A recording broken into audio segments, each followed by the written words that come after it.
یامالو میشناسی؟ بله همون سفید پوست فرفریه. اسم کوچیکش میدونی چیه؟ محمد یاماله. محمد یاماله. بعد اهل چه کشوریه؟ فکر کنم افغانستانیه. ما در افغانستان تفنگ داشتیم، به خشاب خاله میکردیم، آدم دستا میکشتیم. در ایران آمدیم در صف نانوایی، بچه 5 ساله ما رو انگل میکنیم.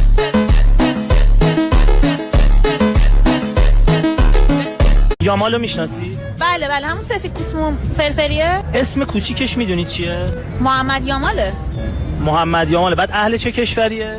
فکر کنم افغانستانیه.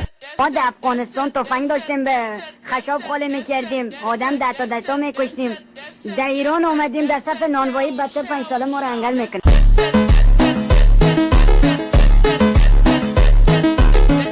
یامالو میشناسی؟ بله همون سفید پوست فرفریه. اسم کوچیکش میدونی چیه؟ محمد یاماله. محمد یاماله. بعد اهل چه کشوریه؟ فکر کنم افغانستانیه. ما در افغانستان تفنگ داشتیم، به خشاب خاله میکردیم، آدم دستا میکشتیم. در ایران آمدیم در صف نانوایی، بچه 5 ساله ما رو انگل میکنیم.